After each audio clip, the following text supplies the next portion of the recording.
જય જિનેન્દ્ર પ્રેરણા પ્રકાશન ટ્રસ્ટ રજૂ કરે છે શાંત સુધારસ વ્યાખ્યાનમાળા વ્યાખ્યાન 49મું। શાંત સુધારસની 11 ભાવના પૂર્ણ થઈ। આજથી 12મી ભાવનાનો પ્રારંભ। 12મી બોધિ દુર્લભ ભાવનાનું પ્રવચન પહેલું। પ્રવચનકાર પૂજ્ય મુનિરાજ શ્રી જીનચંદ્ર વિજયજી મહારાજ, બંધુ ત્રિપુટી। પ્રવચન સ્થળ તિરુપતિ જૈન દેરાસરનો પ્રવચન મંડપ, તિરુપતિ એપાર્ટમેન્ટ, મહાલક્ષ્મી, મુંબઈ 26। પ્રવચન સમય તારીખ 9 ઓક્ટોબર 1987 ને શુક્રવાર સવારે 9 વાગે। યસ્માદ્વિષ્માપયિત સુમન સ્વર્ગ સંપદ્વિલાસા પ્રાપ્તોલ્લાસા પુનરપિ જની સત્કુલે ભૂરી ભાગે બ્રહ્માદ્વૈત પ્રગુણ પદવી પ્રાપકમ નિસપત્નમ તદ્દુષ્પ્રાપમ વૃષમુરુધિય સેવ્યતામ બોધિરત્નમ।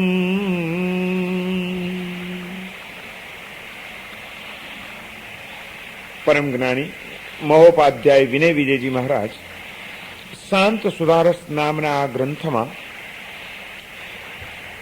અશાંતિથી ઘેરાયેલું આપણું ચિત્ત કઈ રીતે જીવનનો સાચી શાંતિનો અનુભવ કરી શકે એ માટે તત્વચિંતનનો એક માર્ગ આપણને બતાડી રહ્યા છે।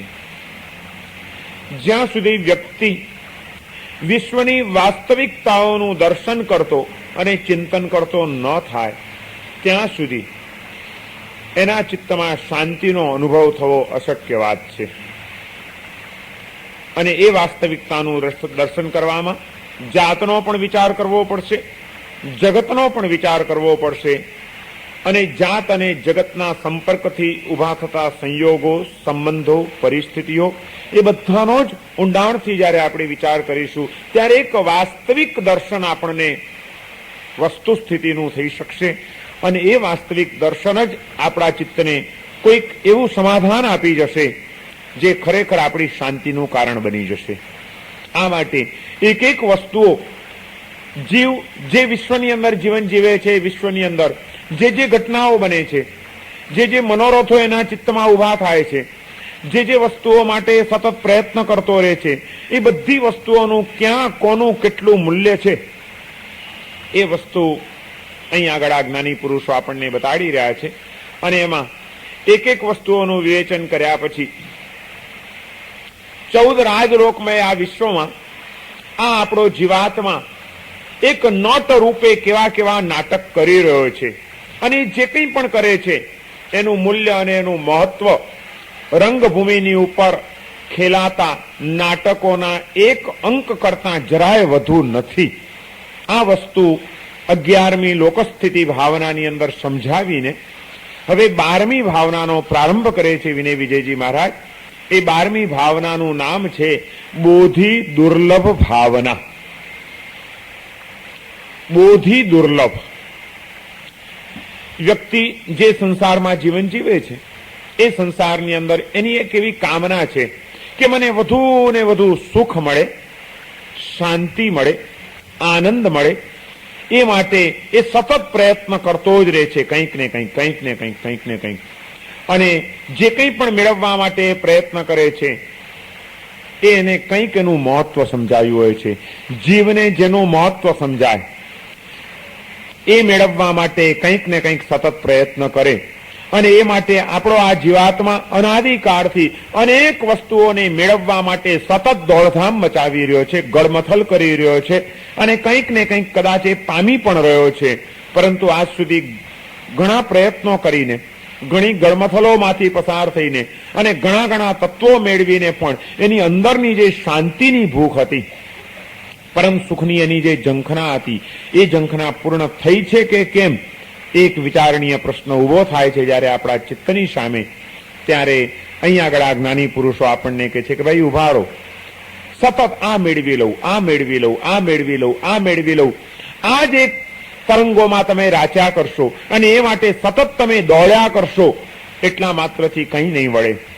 જે કંઈ પણ મેળવવા માટે તમે ગતિશીલ બન્યા છો, પ્રવૃત્તિશીલ બન્યા છો, એ બધામાં પણ આ વિશ્વની અંદર ખરેખર શું મેળવવું દુર્લભ છે, મુશ્કેલ વસ્તુ કઈ છે, મૂલ્યવાન વસ્તુ કઈ છે, જેને મેળવવા માટે ખૂબ પ્રયત્નો કરવો પડે અને મળ્યા પછી જીવનની ધન્યતાને પામી જવાય એવી ખરેખર દુર્લભ કહી શકાય એવી વસ્તુઓ કઈ છે, એનો પહેલા તમે વિચાર કરી લો.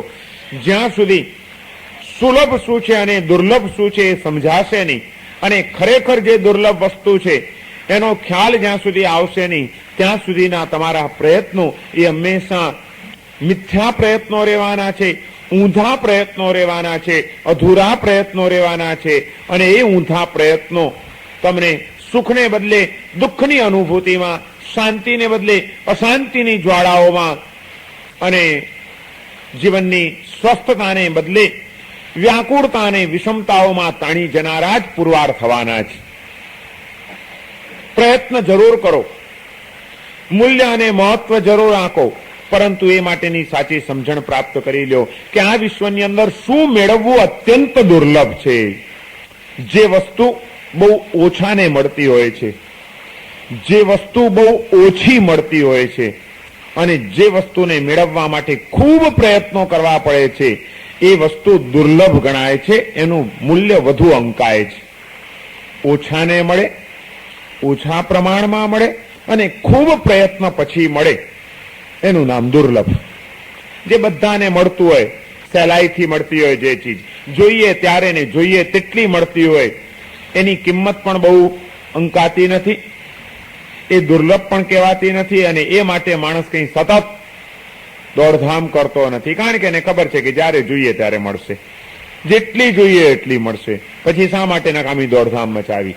પણ એ જ વસ્તુ આ દુનિયામાં મોંઘી છે, મૂલ્યવાન છે, એની વધુ કિંમત અંકાણી છે કે જેને માટે ખૂબ પ્રયત્ન કરવો પડે છે, ઘણા આવરણોને ભેદવા પડે છે, જેને માટે ઘણી બધી કિંમત ચૂકવવી પડે છે અને તે છતાં પણ જે બહુ ઓછાઓને મળે છે, ઘણાને નથી મળતી, એવી વસ્તુઓ જે કંઈ છે એ વધુ કિંમતી છે અને બીજી બધી સસ્તી છે.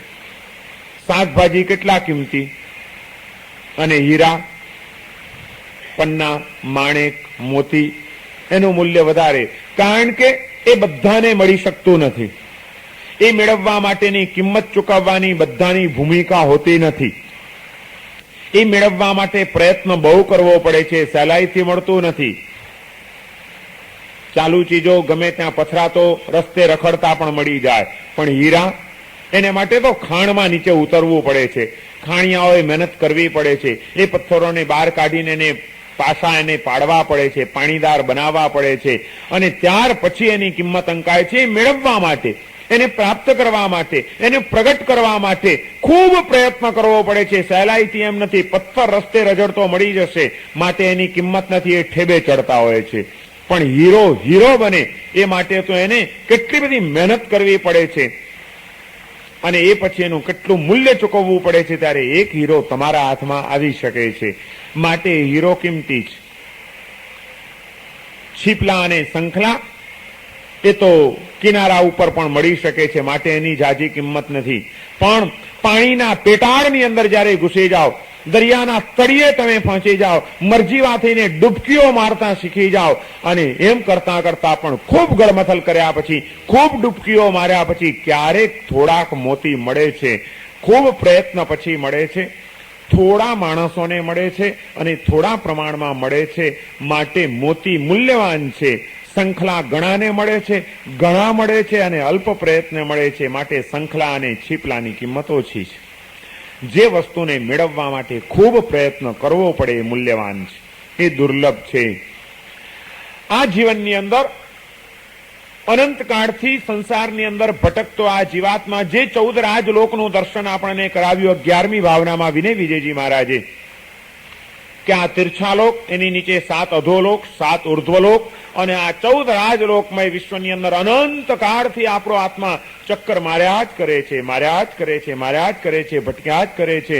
કેટલા કેટલા એણે જન્મો લીધા, કેવી કેવી પરિસ્થિતિઓમાં મુકાયો, કેવા કેવા તબક્કાઓમાંથી એ પસાર થયો, કેવા કેવા એને કર્મસૂત્રધારે આપેલા પાઠ એ સતત ભજવતો રહ્યો, નાટકના ખેલ કરતો રહ્યો, અને તે છતાં એને કંઈ મળ્યું નહીં. આટલી બધી આ વિરાટ યાત્રાની અંદર આ 14 રાજલોકમય વિશ્વની અંદર શું વસ્તુ એવી છે કે જે મળવી અત્યંત દુર્લભ કહી શકાય, જે બહુ ઓછા જીવોને મળે એ દુર્લભ વસ્તુ કઈ, એનો વિચાર આ 12મી બોધિ દુર્લભ ભાવનામાં બતાડવામાં આવ્યો છે.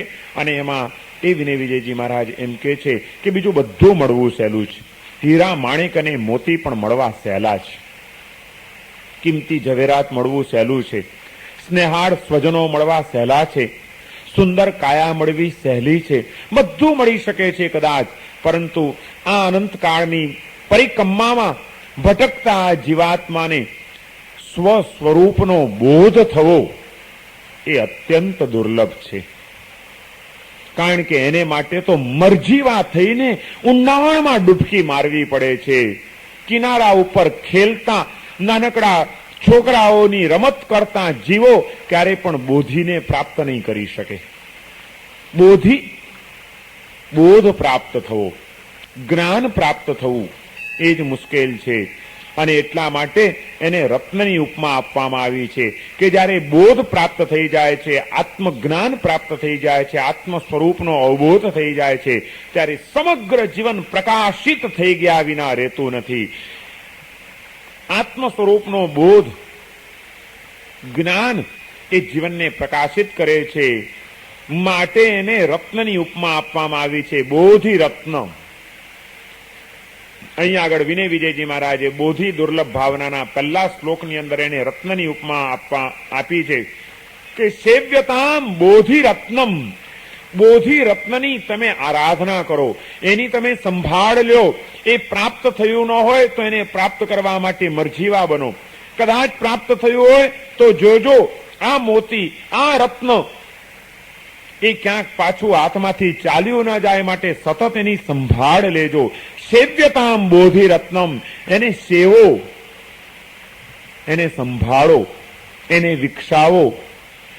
બોધ એ આત્મ તત્વને અને સમગ્ર જીવનને પ્રકાશિત કરે છે. જેમ રત્ન એ પ્રકાશના કિરણો વેરે છે, એમ આત્મ સ્વરૂપનો અવબોધ એ સમગ્ર જીવનની અંદર પ્રકાશના કિરણો વેરે છે. અને એટલા માટે એની રત્નની ઉપમા આપીને આવું બોધિ રત્ન એ આ અનંતકાળની પરિક્રમામાં પ્રાપ્ત થવું અત્યંત દુર્લભ છે. એને માટે માત્ર બહારની રમત કર્યા કરશો એથી કંઈ નહીં વળે. સંત કબીર એકવાર ચાલ્યા જતા હતા, ચાલતા ચાલતા દરિયા કિનારે પહોંચ્યા છે અને દરિયા કિનારાના એ પટ્ટા ઉપર ચાલતા આગળ વધે છે. ત્યાં જોયું તો કેટલાક માણસો ત્યાં આગળ હાથમાં ચાળણી લઈને દરિયાની રેતી ચાળી રહ્યા હતા. રેતીના ખોબા ભરી ભરીને ચાળણીમાં નાખે અને ચાળણીથી આમ ચાળ્યા કરે. રેતી ઢગલા થઈ ગયા છે રેતીના. કબીર ત્યાં આગળ ઉભા રહી જાય છે અને પેલા ભાઈઓને પૂછે છે કે ભાઈ તમે શું કરો છો? આ શું ચાળી રહ્યા છો? તમારું કંઈ ખોવાઈ ગયું છે? કોઈની વીંટી પડી ગઈ છે? કોઈનું કંઈ ઘરેણું પડી ગયું છે? કોઈનું ઝવેરાત પડી ગયું છે? દરિયા કિનારે ફરતા ફરતા સંભવ છે કોઈનું કંઈ પડી ગયું હોય અને એ આ દરિયાની રેતીમાં ખોવાઈ ગયું હોય, એટલે તમે કદાચ શોધવા માટે મહેનત કરતા હો. તમે શું કરો છો?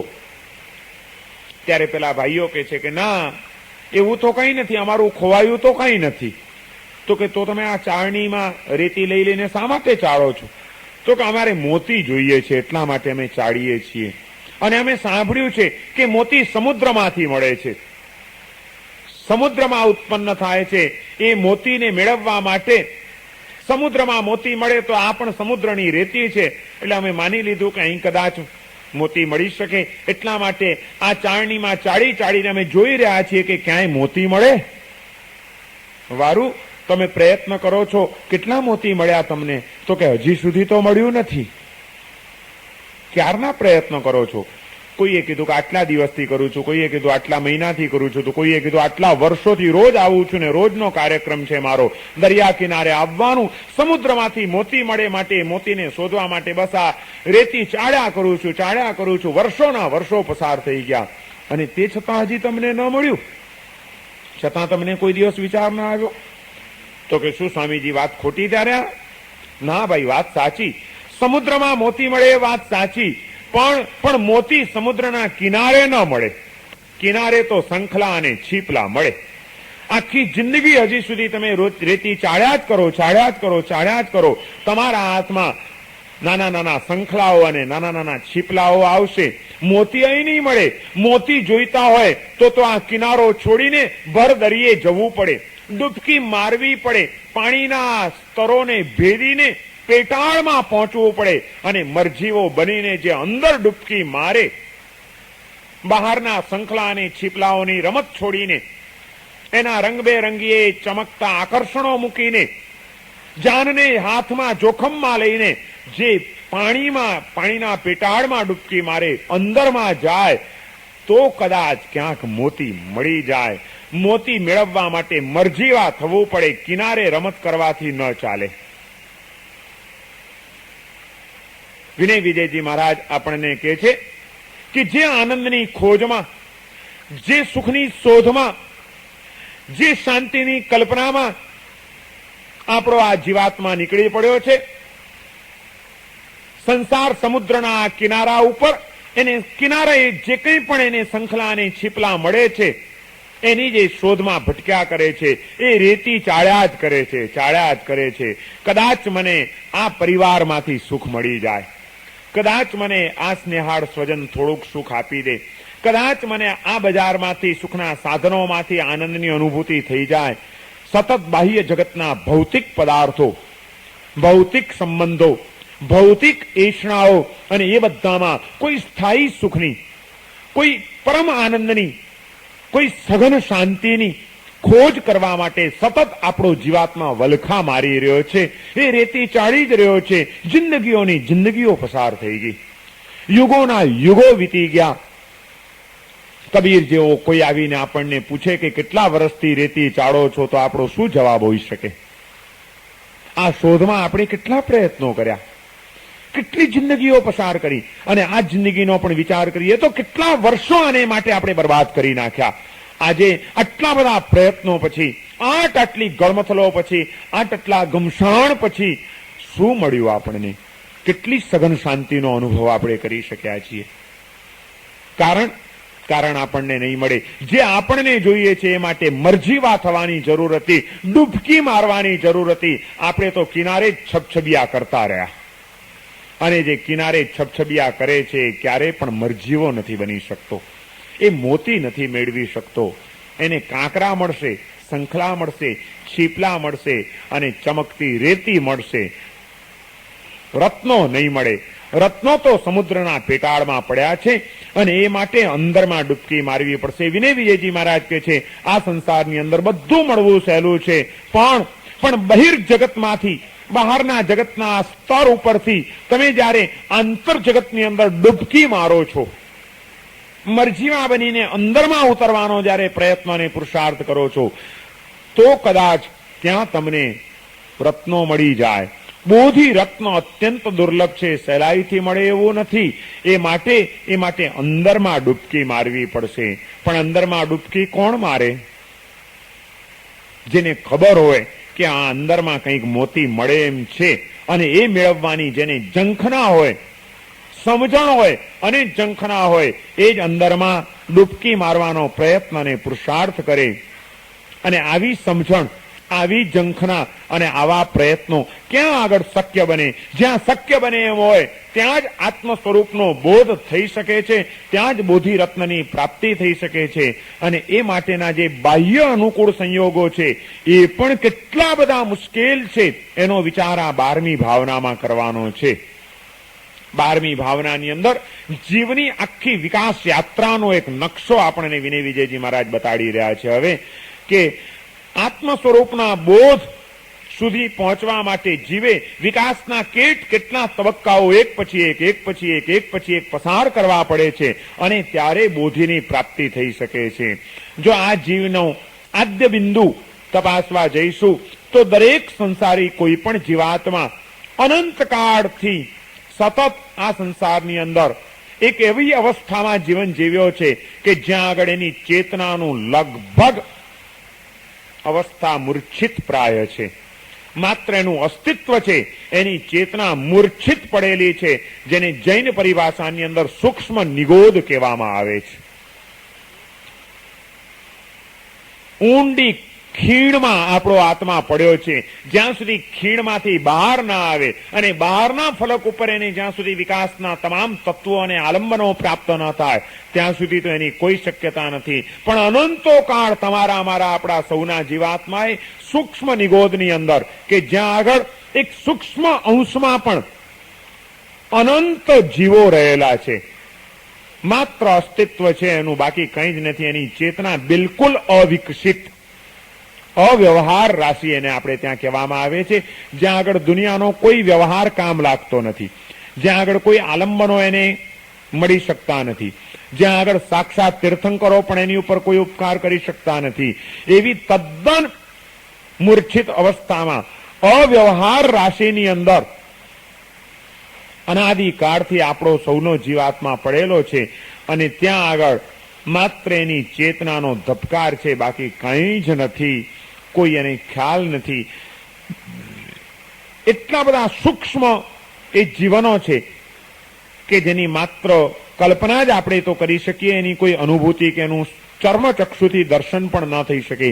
એવી ઘણી બધી જીવ સૃષ્ટિ આજે પણ અસ્તિત્વ ધરાવે છે. કદાચ નિગોદની વાતને આપણે બાજુ ઉપર મૂકી દઈએ, પરંતુ આજના સાયન્સ અને વિજ્ઞાનથી પણ હવે તો એ વાત સમજી શકાય એવી છે કે એટલી બધી આપણી સ્થૂળ દ્રષ્ટિથી આપણને ન દેખાય, ચર્મચક્ષુથી ન દેખાય એવી પણ વિશાળ જીવ સૃષ્ટિ આ વિશ્વ ઉપર અસ્તિત્વ ધરાવે છે કે નહીં?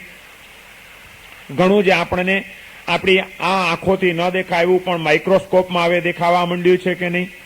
અને એવું પણ ઘણું છે કે હજી માઇક્રોસ્કોપમાં પણ જે ન દેખી શકાય અને તે છતાં પણ જીવત્વ હોય, સજીવ સૃષ્ટિ હોય એવું આ વિશ્વની અંદર ઘણું બધું પડેલું છે.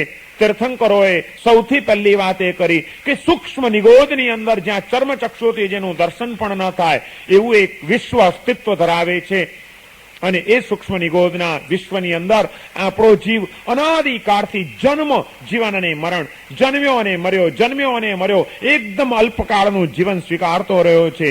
એ જીવન પણ એટલા બધા ટૂંકા કાળના છે. એક આંખનો પલકારો મારીને ખોલીએ, આંખના પલકારામાં 17.5 ભવ થઈ જાય. સૂક્ષ્મ નિગોદમાં 17.5 ભવ એટલે 18 વખત જન્મે અને 17 વખત મરે. 17.5 ભવ આંખના એક પલકારામાં થઈ જાય સૂક્ષ્મ નિગોદની અંદર. એવી અવસ્થામાં આદ્યકાળની અંદર આપણા સૌનો જીવાત્મા અવ્યવહાર રાશિમાં અનંત કાળ સુધી પડ્યો રહ્યો. ત્યાં આગળ એને આત્માનો વિચાર ક્યાં હોય, આત્માનું જ્ઞાન ક્યાં હોય, આત્માનો અનુભવ ક્યાં હોય? બોધિ ખરેખર દુર્લભ છે. આવા અનંત કાળની અંદર પડેલા જીવને બોધની કોઈ કલ્પના કે બોધની કોઈ ભૂમિકા પ્રાપ્ત થાય એ અશક્ય વાત હતી. અને તે છતાં પણ ત્યાં આગળ આપણા જીવનું જીવન હતું.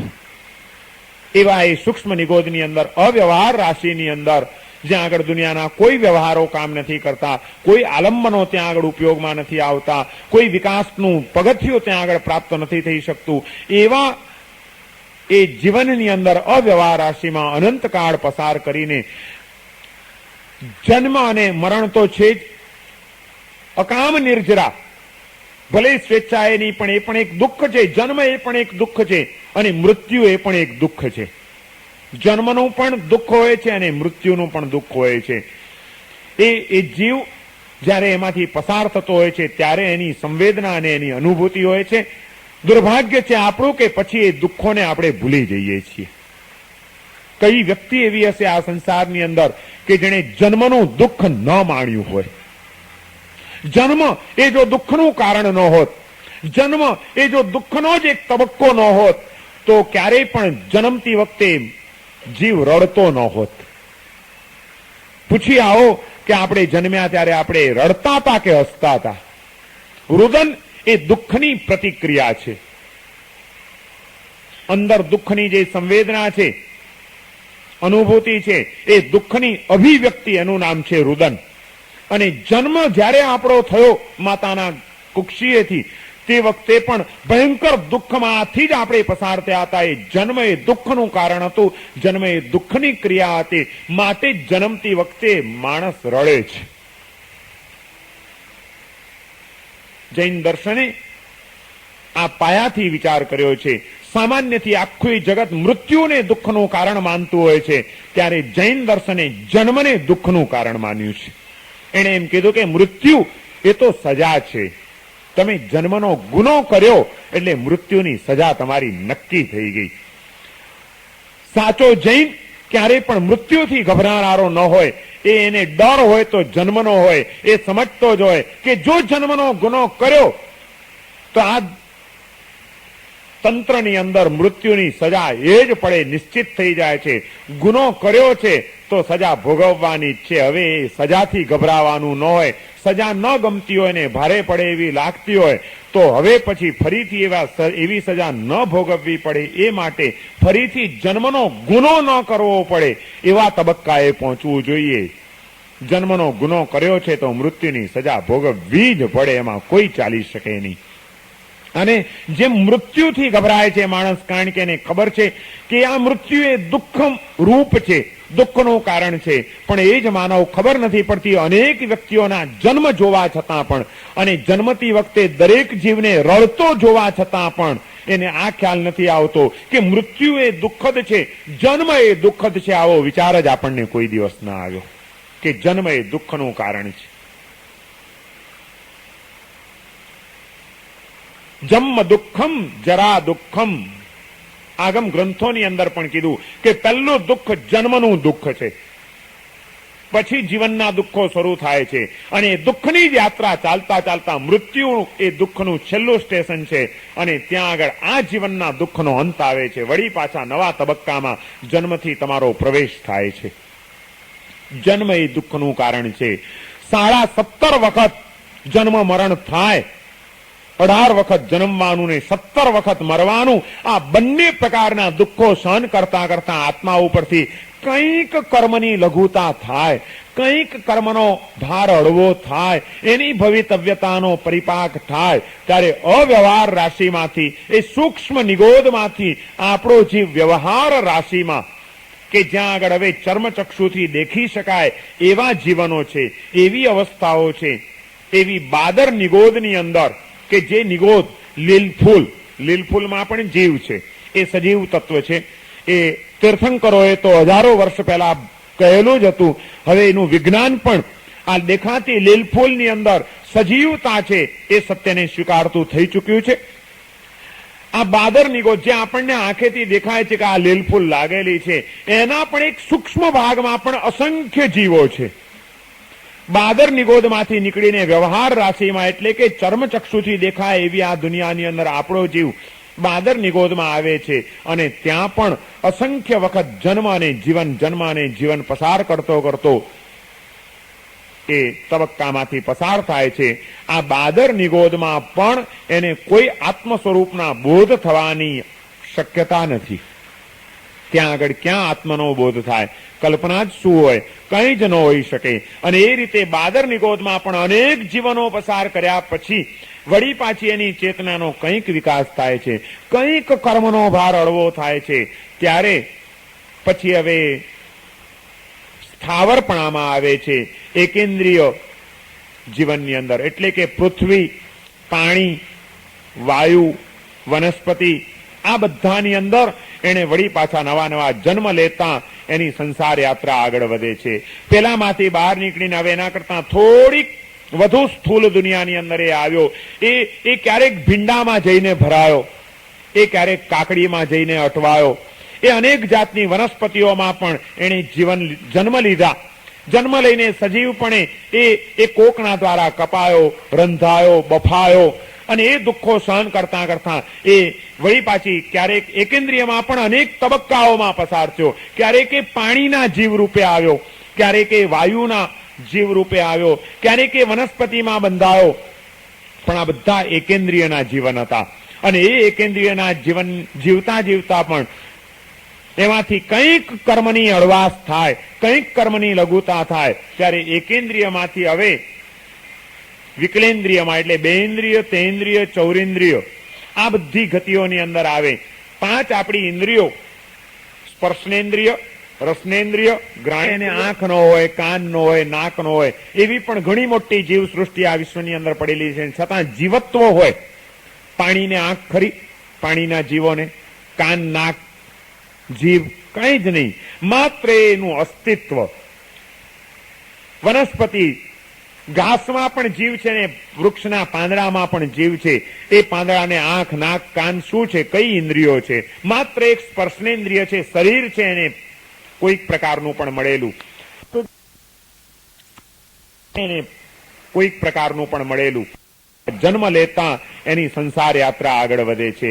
પેલામાંથી બહાર નીકળીને હવે એના કરતા થોડીક વધુ સ્થૂલ દુનિયાની અંદર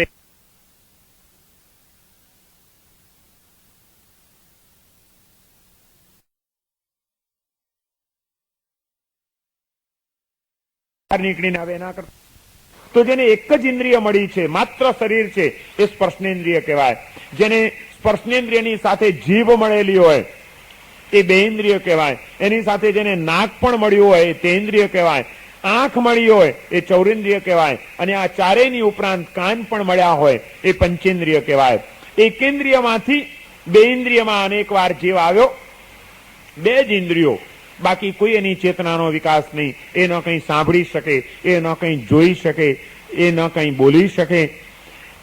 એવી અવસ્થામાં અને તકલીફ તો એ છે કે વળી પાછો બેઇન્દ્રિયમાંથી ગમે ત્યારે એકેન્દ્રિયમાં ઠોકાઈ જાય, પાછો વળી પાછો એકેન્દ્રિયમાંથી નિગોદમાં પણ ચાલ્યો જાય, વળી નિગોદમાંથી બહાર નીકળીને વળી એકેન્દ્રિયમાં આવે, વળી એકેન્દ્રિયમાંથી ક્યારેક તેન્દ્રિયમાં જાય, તેન્દ્રિયમાંથી વળી પાછા કોઈ કર્મના ઉદયો જાગે તો વળી બેઇન્દ્રિયમાં કે એકેન્દ્રિયમાં ચાલ્યો જાય. આમ ઉપર નીચે, ઉપર નીચે, ઉપર નીચે એની રમત ચાલ્યા જ કરે. અને એ રમત કરતા કરતા કરતા કરતા પણ આ 14 રાજલોકમય વિશ્વની અંદર અનંત જન્મો અને અનંત જીવન આપણા જીવાત્માએ અનંત કાળમાં પ્રાપ્ત કરી ચૂક્યા, પણ ક્યાં એને આત્મ તત્વનો બોધ ન થયો.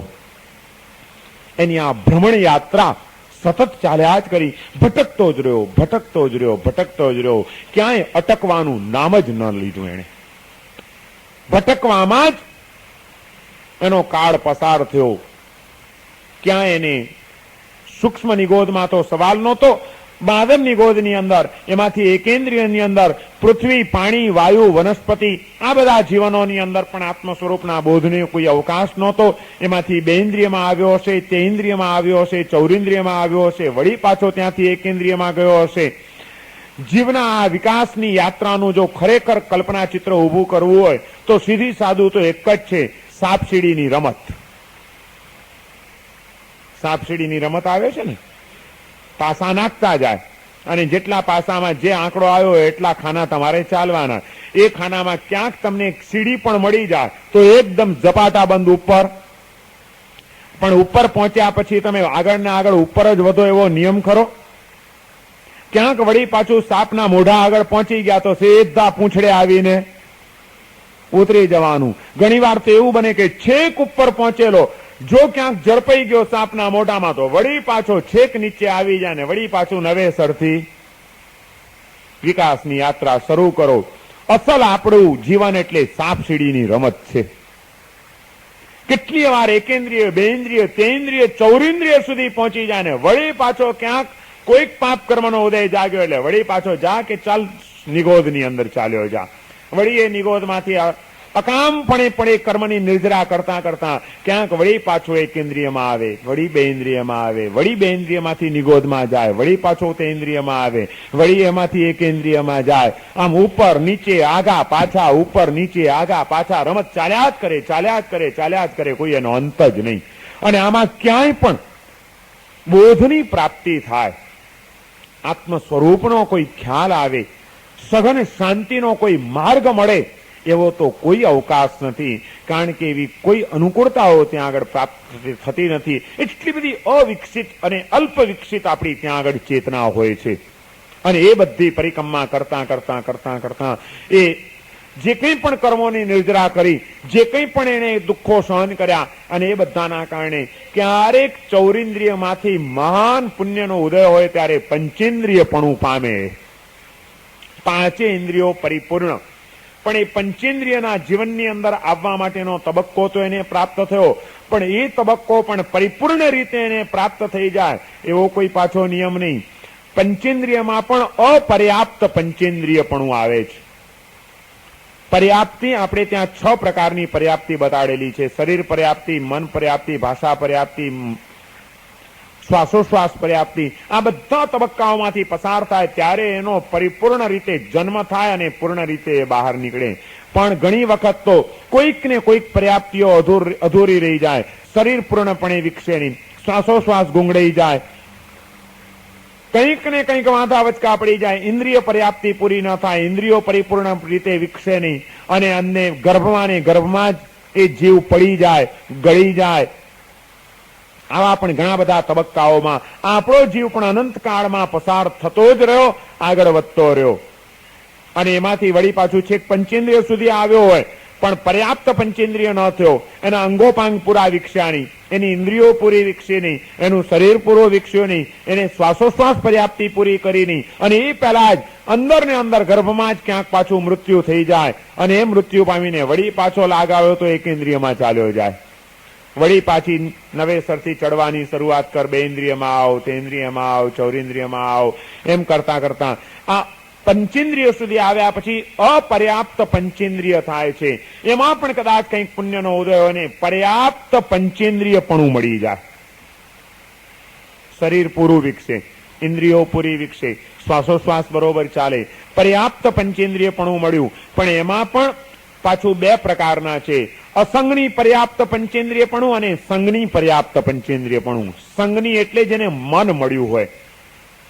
મન એ બહુ મહત્વનું સાધન છે આત્મ સ્વરૂપનો બોધ પ્રાપ્ત કરવા માટે. અસંગની આત્માઓ, જેને વિચારવંતું મન નથી મળ્યું, વિકસિત મન નથી મળ્યું, એ આત્માઓ શું સમજી શકવાના હતા અને કઈ રીતે આત્મતત્વના અવબોધ સુધી પહોંચી શકવાના હતા. માટે પંચેન્દ્રિયપણા સુધી આવ્યા પછી પણ, પર્યાપ્ત પંચેન્દ્રિયપણું પ્રાપ્ત કર્યા પછી પણ અસંગની પર્યાપ્ત પંચેન્દ્રિયપણું અનેક વાર આપણો જીવ પામતો રહ્યો.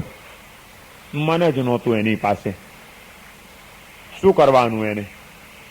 ચાલો એમાં એ તબક્કામાંથી પણ તમે આગળ વધ્યા અને આત્મ સ્વરૂપનો બોધ કરવા માટેનો એક દુર્ભેદ્ય કિલ્લો તમે સર કરી લીધો કે તમે પંચેન્દ્રિય થાવ, પર્યાપ્ત પંચેન્દ્રિય થાવ, સંગની પર્યાપ્ત પંચેન્દ્રિયપણું પણ તમને પ્રાપ્ત થઈ જાય. હવે તો આત્મ સ્વરૂપનો બોધ સહેલો છે ને?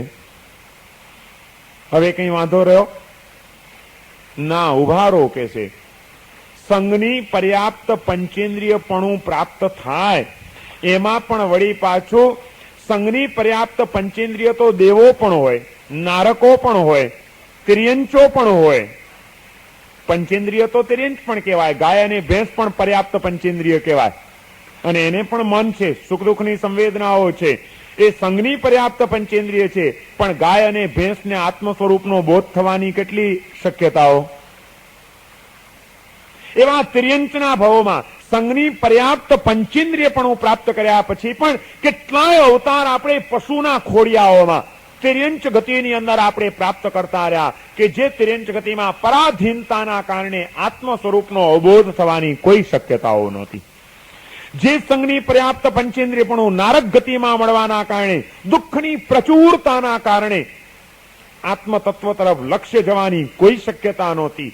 જે સંગની પર્યાપ્ત પંચેન્દ્રિયપણું દેવગતિની અંદર પ્રાપ્ત થવાના કારણે, સુખોની અંદર આવતી તીવ્ર આસક્તિના કારણે આત્મતત્વની અભિરુચિ જાગવાની કોઈ શક્યતા નહોતી. સંગની પર્યાપ્ત પંચેન્દ્રિયપણું તો મેળવ્યું, અને એ મેળવીને કેટલાય જીવન આપણે દેવલોકમાં જીવ્યા જ્યાં આગળ આત્માનો વિચાર સુજ્યો જ નહીં આ જીવને.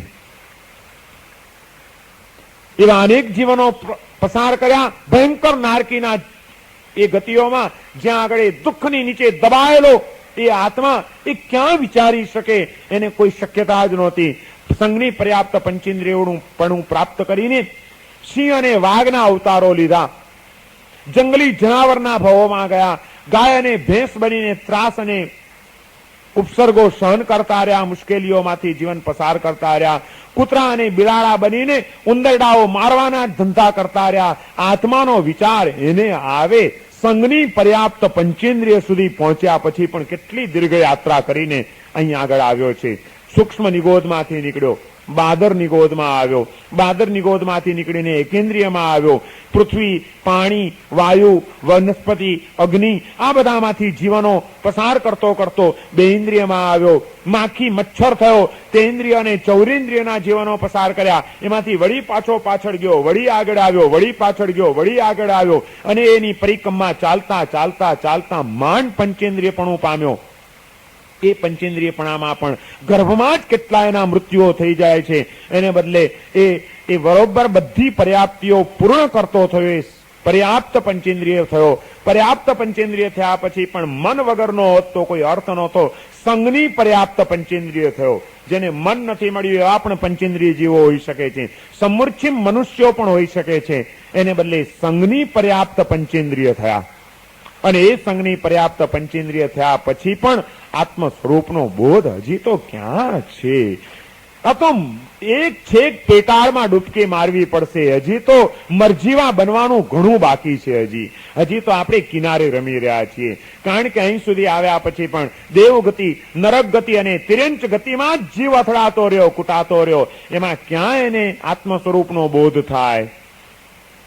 સેવ્યતામ બોધિ રત્નમ, દુર્લભ એવા બોધિ રત્નની ઉપાસના કરી લો એમ વિનય વિજયજી મહારાજ જયારે કહે છે ત્યારે રત્નો મળવા સહેલા હોતા જ નથી. એને માટે તો ઘણું મૂલ્ય ચૂકવવું પડે.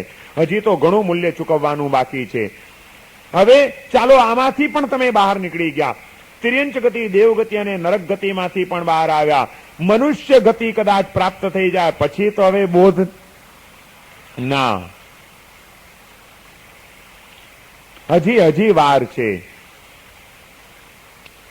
મનુષ્યત્વેપી પંચાક્ષ પર્યાપ્ત સંઘની સ્થિરાયુષ્યવદ દુર્લભમ માનુષત્વમ. સ્થિરાયુષ્ય, મનુષ્ય તરીકેનો જન્મ થયો પણ મનુષ્ય તરીકે સંઘની પર્યાપ્ત પંચેન્દ્રિય મનુષ્ય તરીકે તમારો જન્મ થાય. એ જન્મ પણ તમને ખબર છે ઘણા બાળકો જન્મીને 1 કલાકમાં જ મરી જતા હોય છે. જન્મતાની સાથે જ એનું મૃત્યુ થઈ જતું હોય છે. કેટલા કર્મોની નિર્જરા કરીને આ દ્વાર સુધી આવી ગયો હશે, મનુષ્ય ગતિના દ્વાર સુધી. સંઘની પર્યાપ્ત પંચેન્દ્રિય મનુષ્ય ના દ્વાર સુધી આવવામાં તો એને કેટલો કર્મોનો ભાર અડવો કર્યો હશે અને ત્યાં સુધી આવ્યા છતાં પણ એ આત્મ સ્વરૂપના બોધને નથી પામી શકતો. જન્મ લીધો અને તરત ને તરત મૃત્યુ થઈ ગયું. વળી પાછી હવે ક્યાંથી નવી યાત્રા શરૂ થશે કઈ ખબર નથી. લાગ આવે તો ત્યાંથી પાછો એકેન્દ્રિયમાં ચાલ્યો જાય. એટલા માટે એમ કીધું કે મનુષ્ય સુધી પહોંચ્યા પછી પણ સ્થિરાયુષ્યવદ દુર્લભમ માનુષત્વમ. સ્થિર આયુષ્ય મળવું, દીર્ઘ આયુષ્ય મળવું એ પણ પાછું સૂક્ષ્મ નિગોદમાંથી બાદર નિગોદમાં આવવું દુર્લભ, બાદર નિગોદમાંથી સ્થાવરપણામાં આવવું દુર્લભ. એ સ્થાવરપણામાં એકેન્દ્રિયના જીવોનો અનંતકાળ સુધી જીવતા જીવતા બેઇન્દ્રિયપણું પ્રાપ્ત થવું દુર્લભ, તેન્દ્રિય ચૌરેન્દ્રિય થવું દુર્લભ, એમાંથી પંચેન્દ્રિયપણું મળવું દુર્લભ, પંચેન્દ્રિયમાં પર્યાપ્ત પંચેન્દ્રિયપણું મળવું દુર્લભ, પર્યાપ્ત પંચેન્દ્રિયમાં સંઘની પર્યાપ્ત પંચેન્દ્રિયપણું મળવું દુર્લભ, સંઘની પર્યાપ્ત પંચેન્દ્રિયપણામાં મનુષ્ય ગતિ મળવી દુર્લભ, સંઘની પર્યાપ્ત પંચેન્દ્રિય મનુષ્ય ગતિ સુધી આવ્યા પછી સ્થિર આયુષ્ય મળવું એ પાછું કેટલા કિલ્લા ભેદવાના છે, કેટલા ચક્રવ્યૂહ પસાર કરીએ આપણે ત્યારે આપણે છેક બોધિ રત્નના સિંહાસન સુધી પહોંચી શકીએ એમ છીએ. એ બોધિ રત્નની પ્રાપ્તિ અત્યંત દુર્લભ છે આ વિશ્વની અંદર. અહીં આગળ એ વાત બતાડી રહ્યા છે વિનય વિજયજી મહારાજ કે આ સંસારની અંદર બધું જ મળવું સહેલું છે, પરંતુ આ બોધિની પ્રાપ્તિ થવી એ મુશ્કેલ છે. કારણ કે આ એક એક તબક્કાઓ પસાર કરતા કરતા પણ ગમે ત્યારે તમે એમાંથી પાછા નીચે પડી જવાની શક્યતા છે. વળી પાછી નવેસરથી એ વિકાસની યાત્રા તમારે શરૂ કરવી પડે. એ માટે કેટલા કષ્ટો સહન કરો, કેટલી કર્મની નિર્જરા કરો, ત્યારે ઉપરનો એક તબક્કો મળે. એમાં વળી પાછી ક્યાંક ગફલત થઈ ગઈ, મન વચન કે કાયાથી કોઈક પાપ બંધાઈ ગયું, એ પાપ વળી પાછું ક્યાંક ઢસડી જાય એટલે વળી પાછું એકડે એકથી શરૂ કરો.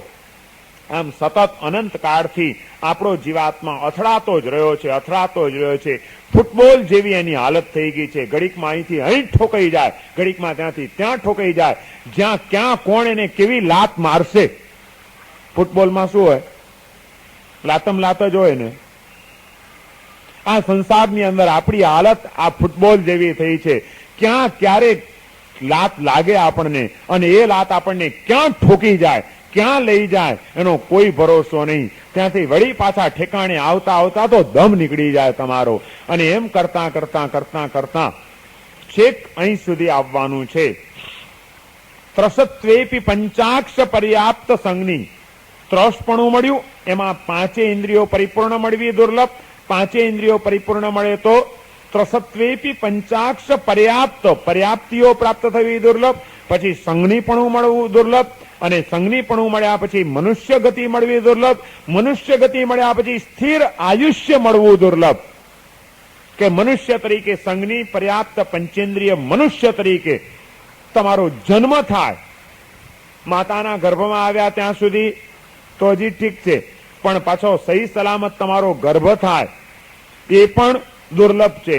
ગર્ભ રૂપે તમારો જન્મ થઈ ગયો, એ જન્મ થયા પછી પાછા તમે જીવતા રહો એ પણ દુર્લભ છે. સ્થિર આયુષ્ય મળવું એ પણ પુણ્યનો ઉદય હોય તો મળે છે. એ સ્થિરાયુષ્ય એ દુર્લભ છે. ચાલો સ્થિર આયુષ્ય પણ મળી ગયું. હવે તો આત્મ સ્વરૂપનો બોધ સહેલો ને. હવે ક્યાં વાંધો રહ્યો ભાઈ? મનુષ્ય ગતિમાં આવી ગયા, સંજ્ઞી પર્યાપ્ત પંચેન્દ્રિય મનુષ્ય થયા, અને એમાં પણ જન્મતાની સાથે મરવું ના પડે. પાંચે ઇન્દ્રિયો પરિપૂર્ણ મળી હોય, વિચારવંતું મન મળ્યું હોય, સ્થિર આયુષ્ય મળ્યું હોય, સુંદર માનવ ભાવ મળ્યો હોય. હવે તો આત્મ સ્વરૂપનો બોધ થવો. હવે ક્યાં વાંધો? કેટલો દૂર છે હવે? હજી વિનય વિજયજી મહારાજ કહે છે હજી તો ઘણા કિલ્લાઓ ભેદવાના છે. ઘણું દુર્લભ છે. દિલ્હી બહુ દૂર છે. હજી માની નહીં લેતા કે અમને મનુષ્યનો અવતાર મળી ગયો એટલે હવે અમારો બેડો પાર થઈ ગયો અને આત્મ સ્વરૂપનો બોધ અમને થઈ જવાનો છે. અહીં સુધી તો અનેક જીવો અનેક વાર આવ્યા ને આપણે પણ અનેક વાર ચક્કરો મારી ગયા છીએ અહીં સુધી, અને છતાં આપણે રખડતા રહ્યા છીએ, કારણ કે આપણને બોધ પ્રાપ્ત થયો જ નથી. એ બોધ પ્રાપ્ત થવામાં હજી તો ઘણી વાર છે. સ્થિરાયુષ્યવદ દુર્લભમ માનુષત્વમ મનુષ્યત્વેપી પંચાક્ષ પર્યાપ્ત સંજ્ઞી સ્થિરાયુષ્યવદ દુર્લભમ માનુષત્વમ. અને એ મનુષ્ય મળ્યું, પણ એ મનુષ્ય ભાવ પાછો આર્ય દેશમાં મળવો દુર્લભ છે.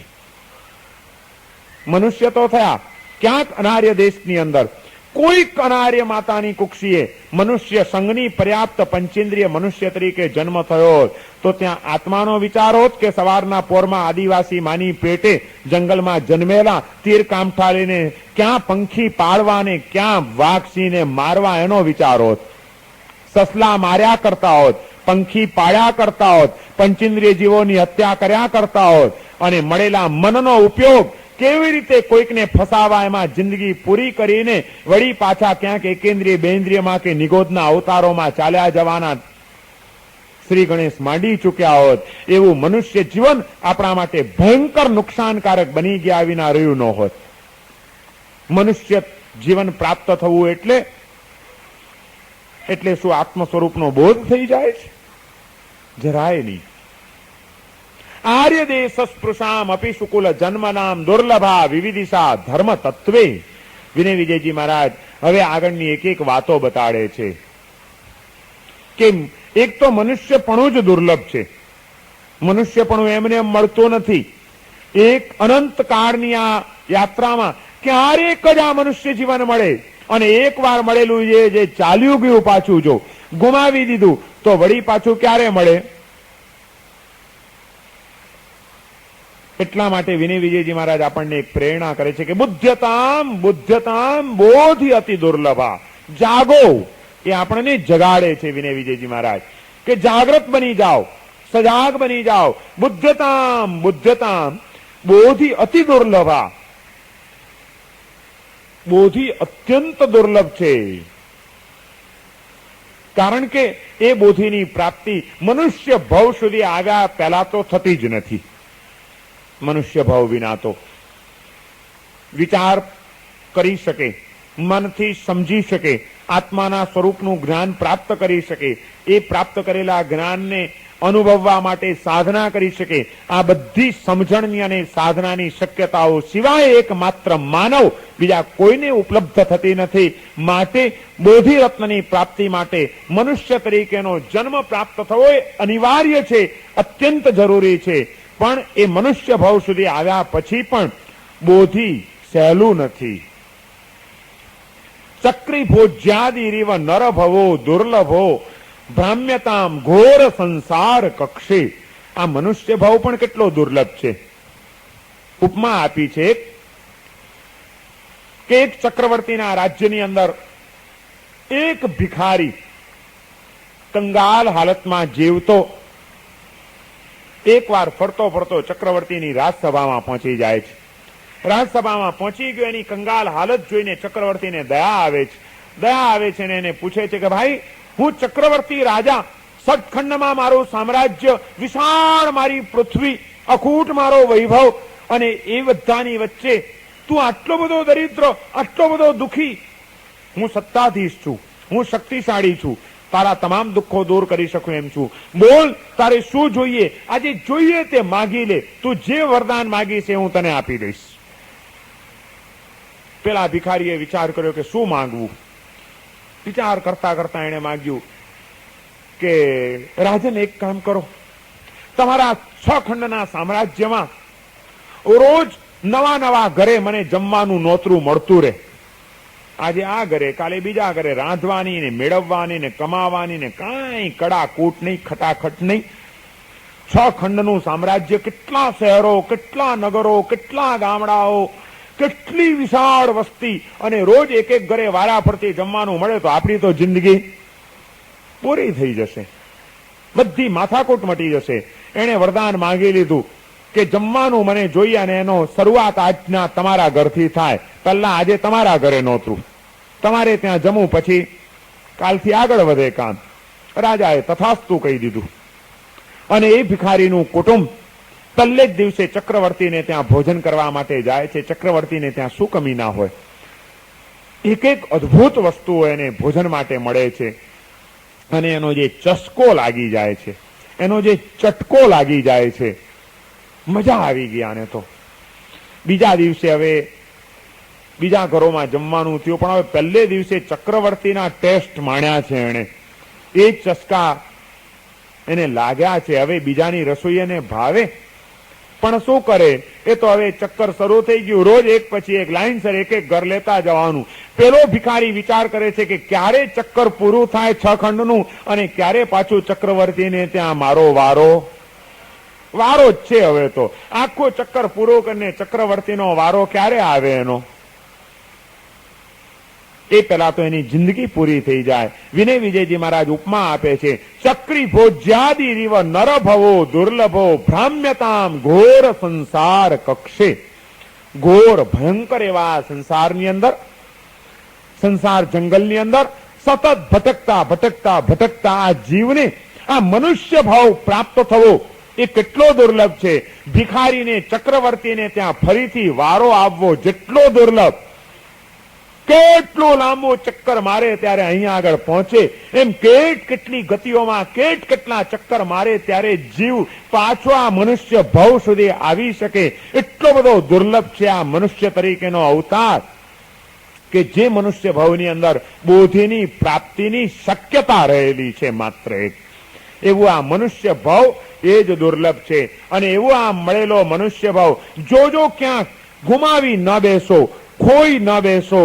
કોઈક નાનકડી બાબતોમાં, કોઈ નાની નાની ચીજોની પ્રાપ્તિમાં આ મૂલ્યવાન દુર્લભ એવું મનુષ્ય જીવન ક્યાંક આપણે પૂરું ન કરી નાખીએ અને ગુમાવી ન નાખીએ, એ માટે વિનય વિજયજી મહારાજ આલબેલ પોકારે છે કે જાગો, બુદ્ધતામ બુદ્ધતામ.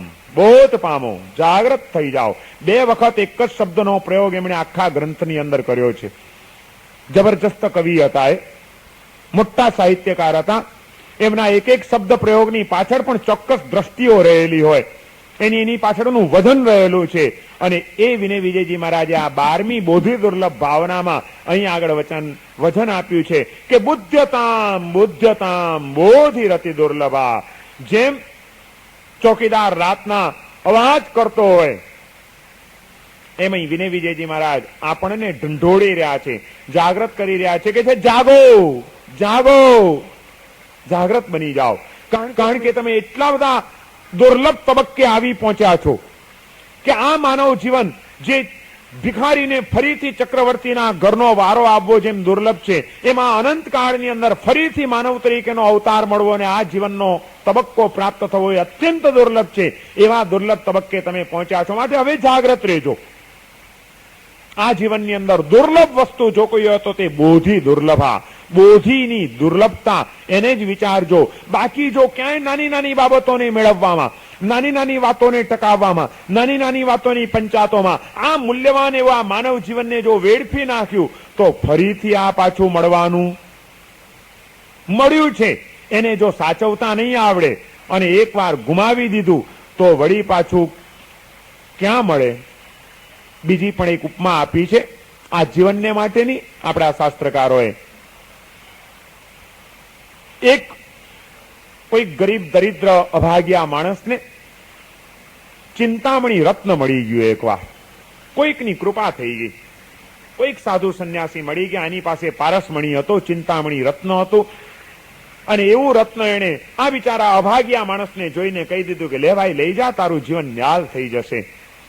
પરદેશ કમાવા ગયો તો ખૂબ વૈતરા કર્યા, ખૂબ ગદ્દા મજૂરી કરી, કઈ કેતા કઈ ઠેકાણું પડ્યું નહીં, ને દરિદ્રતામાં પીડાતો હતો ને એમાં કોઈક સંતની કૃપા થઈ ગઈ એની ઉપર. અને એ સંતે આનું દારિદ્ર્ય દૂર કરવા માટે એને આ પારસમણી આપી દીધો, ચિંતામણી રત્ન એને આપી દીધું. અને કે લઈ જા, હવે આ બધી ભાંજગડ તું છોડી દે. અને વિચાર કર્યો કે હવે તો મને ધારું તે ઈચ્છું તે મળી શકે એમ છે. ચિંતામણી રત્ન જે ઈચ્છો તે પૂરું પાડે, આવું રત્ન મારી પાસે આવી ગયું છે. હવે મને શા માટે અહીં આગળ પડ્યા રહેવાની જરૂર શું? જાઉં પાછો ઘરે. ત્યાં આગળ મારી પત્ની છે, મારા દીકરાઓ છે, મારો પરિવાર છે, મારું ઘર છે, એ બધાની સાથે રહીશ, આનંદ કલ્લોલથી જીવન જીવીશ, જે જોઈએ તે બધું મળ્યા કરશે, શું તકલીફ છે? બસ હવે તો ઘર યાદ આવ્યું ને ઘરે પાછા જવા માટે વળે છે.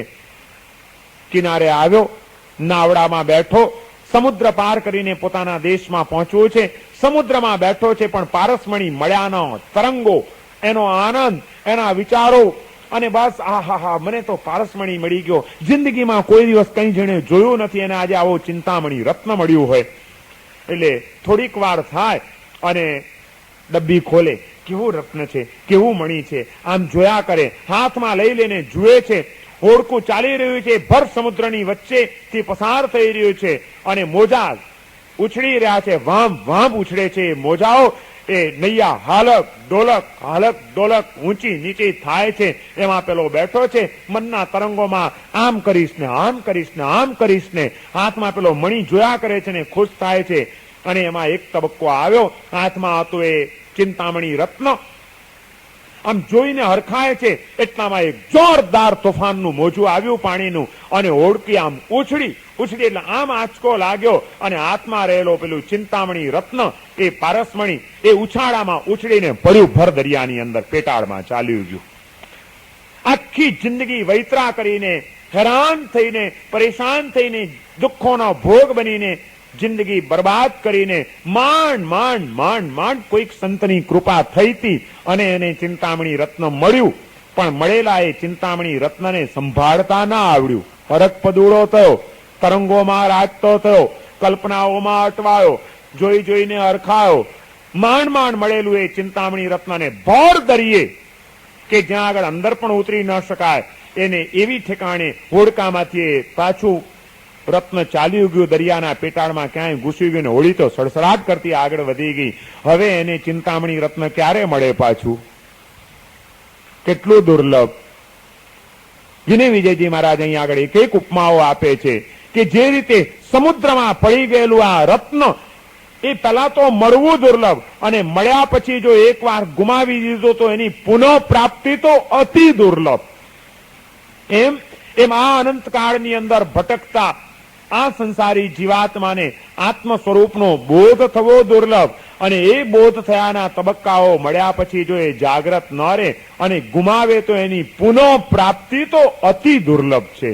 અને એવી એની પુનઃ પ્રાપ્તિ ક્યાંક દુર્લભ ન બની જાય, અને આજે જે સંયોગો મળ્યા છે એમાં આની દુર્લભતા ન ભૂલાઈ જાય એ માટે વિનય વિજયજી મહારાજ જાગ્રત કરે છે કે જાગો, બુદ્ધતામ, બોધ પામો, સજાગ બની જાઓ, ગફલતમાં એક પણ ક્ષણ નહીં ગુમાવતા, નહીં તો આ મૂલ્યવાન જીવન તમારું ચાલ્યું જશે. એક વાત સમજી રાખજો, સંઘની પર્યાપ્ત પંચેન્દ્રિય મનુષ્ય સુધી તમે આવી ગયા છો, એવું આ દુર્લભ માનવ જીવન, આ મનુષ્ય ભાવનો આંટો માત્ર આટા માટે ન થઈ જાય એની જાગૃતિ રાખજો. ખાધું પીધું મોજ કરી અને જીવન પૂરો કર્યું, આ મળે માનવ ભાવનો આંટો આટામાં પૂરો નથી કરવાનો. એ આટાને અનેક આટા તોડી નાખનારો બનાવવાનો છે. ભવના ફેરા ટળી જાય એવો આ ફેરો આપણો બની જાય તો મળેલું આ માનવ જીવન આપણા માટે સફળ છે. અને એવા માનવ જીવનમાં જ આત્મ સ્વરૂપનો બોધ થઈ શકે છે. પરંતુ એ આત્મ સ્વરૂપનો બોધ આવા માનવ જીવનમાં પણ કોને થાય અને ક્યારે થાય હજી સહેલું નથી. અહીં સુધી આવ્યા સૂક્ષ્મ નિગોધમાંથી નીકળીને કેટલા તબક્કાઓ ભેદ્યા. પહેલો સૂક્ષ્મ નિગોધ, એ આપણું પહેલું સ્થાન. એમાંથી નીકળીને બીજું બાદર નિગોધમાં, બાદર નિગોધમાંથી સ્થાવરમાં, સ્થાવરમાં પછી ચોથું એકેન્દ્રિય, પછી બેઇન્દ્રિય, પછી તેઇન્દ્રિય, પછી ચૌરેન્દ્રિય, પછી પંચેન્દ્રિય, પછી અપર્યાપ્ત પંચેન્દ્રિય એટલે પર્યાપ્ત પંચેન્દ્રિય, પછી સંઘની પર્યાપ્ત પંચેન્દ્રિય, પછી સંઘની પર્યાપ્ત પંચેન્દ્રિયમાં પણ તિર્યંચ દેવ અને નરક, પછી સંઘની પર્યાપ્ત પંચેન્દ્રિય મનુષ્ય. એ સંઘની પર્યાપ્ત પંચેન્દ્રિય મનુષ્ય તરીકે આવ્યા પછી પણ પાછા તરત મૃત્યુ ન પામો તો જ તમે આગળ વધી શકો, એટલે સ્થિર આયુષ્ય 13મો તબક્કો થયો. સંઘની પર્યાપ્ત પંચેન્દ્રિય મનુષ્ય ગતિમાં સ્થિર આયુષ્ય, આ 13મા તબક્કે આવ્યા એટલે અડધી યાત્રા પૂરી થઈ.